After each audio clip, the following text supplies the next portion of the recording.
Welcome to The Exchange. I'm your host, Anthony Curry. Rob Cox is away on vacation. Today, I'm speaking with Academy Award-nominated documentary filmmakers Heidi Ewing and Rachel Grady about their new film, Detropia. Now, ladies, thanks for joining us, Heidi and Rachel.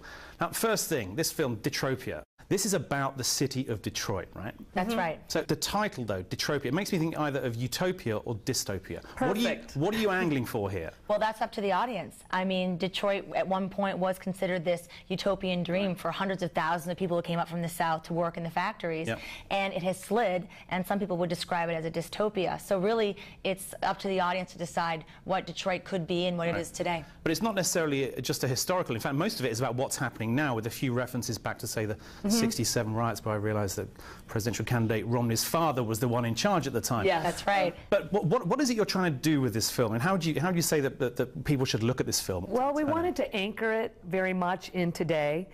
We gave a little bit of context for the past. Right. Detroit is worth exploring because it's sort of a way to examine not just what happened there, but what may be happening in other cities in America and what might be happening all over this country. Right.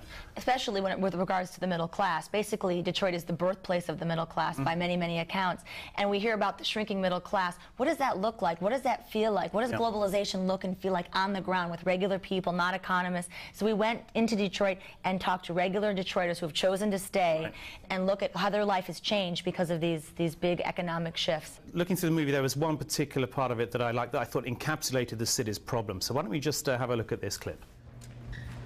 I asked Kim, I said, how do I sit down with one of my members who's already scuffling and making $14.35, sit at the table with their family, and got to tell them that my union and I agreed to take a $3.35 pay cut? I asked her that. I said, I told you guys if we negotiate any kind of agreement, it's going to be a livable wage. What did she tell us about a livable wage, Nicole? I don't care about your guys having a livable wage. Point blank. I mean, why? To beat us down? What? I mean, this is Humiliate. ridiculous. Why? Humiliate us. What? Why? What good is that? What do you think you're going to feel every day going into work? They don't care. That's the biggest problem. The check we make don't even pay our gas bill already, you know? And thank God the winter over with. That's crazy. They're saying this is what we need to keep Detroit viable. You all should have told them right then to go ahead and close it. Right there. No. They trying to get us to say that, brother. We won't say it. We're going to keep negotiating until we're right off the end. I mean, I don't know how everybody else feels, but I'm willing to take it to the hilt. Take it all the way out. If we got to stand out there come February, I'm willing to stand out there. I'm willing to take it all the way. Because hey, as far as I feel now, I ain't got nothing to lose. That's right, brother. I ain't got nothing to lose.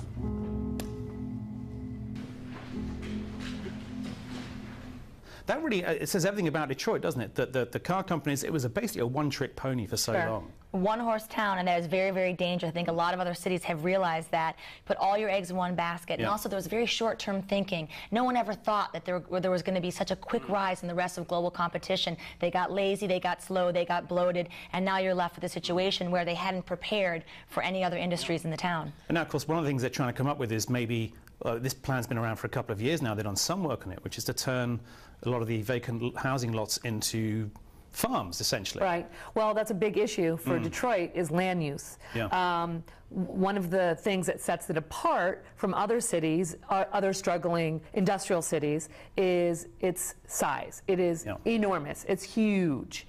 Almost too big to have sustained its original population of 1.8 million people. One of the ideas is to do some urban farming there, and other cities have had success with that.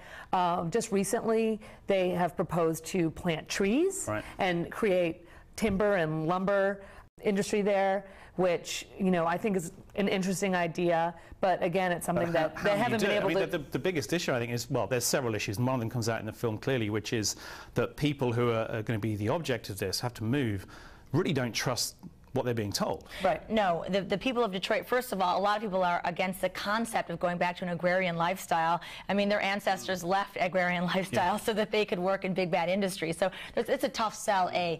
B, I mean, is it really realistic to have large-scale urban farming and food production? What would a tomato cost if we made it here? It's just one of those things to consider. And also, yeah, there is a suspicion. I mean, there are people they don't want to leave their homes. I mean, they've chosen to stay in Detroit, and the idea that there's going to have to be a collective move towards the center, it's a lot to ask people. For the city, it's an unbearable cost. I mean, the mayor, don't have the money to pay for talks it. about it, but I think I saw a figure this year that if 37,000 houses were torn down to make way for this, it would double the city's deficit. And the mayor's already saying on your film, we're already broke. How many times can I say it? We're talking about a city with a $130 million deficit that is being co-managed right now by the state of Michigan. Right. So, there's some great ideas, and there could be a lot. There's some great big ideas. Who's going to pay for it? The city of Detroit needs to just get its house in order to begin with. And it's not just Detroit. Look at Stockton, California. Yeah. These bankruptcies, we're going to see a lot of them at the municipal level in this country. And it's really, we're talking about bailing out not just car companies and banks. There's going to need to be city bailouts at some point. And this brings up what I think is rather interesting idea is just what happens next with the people who live there. And this is one of the reasons why you've gone in and done this. You've spoken to people who want to stay. And there are some great examples in the film. There's the 83-year-old woman who said, if the Lord allows me, I will die here in Detroit. And another fantastic scene where this guy stands up and says, I've had enough of hearing about Detroit being downsized. I want to hear about it being upsized and supersized.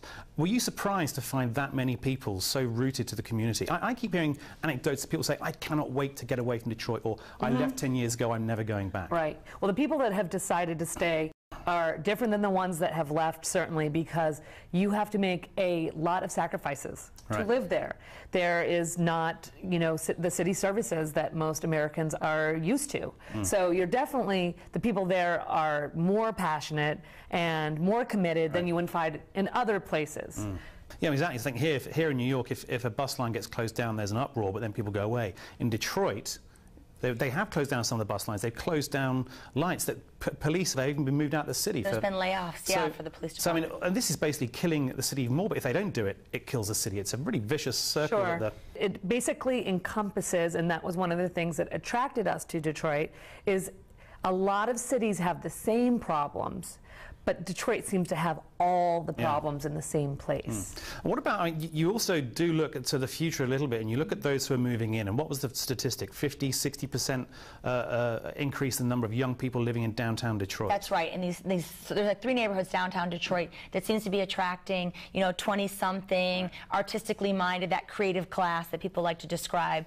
They are coming, and they find Detroit to be mythical and in a way Dodge City. They can do pretty much whatever they'd like. I went up there for the auto show this January, and there is a degree of disaster tourism. Yes, people like me going in there. Absolutely. We have a scene in the film in Detropia where you've got these 2 Swiss guys come in with expensive glasses and crazy fur hats, and they're like, where do I find the decay? I'm here to see the ruin. Everything's so perfect in Switzerland. We're here to see the ruin. And that is the kind of tourism that is arriving in Detroit. This is the thing, though. It's like creative people are really attracted to Detroit.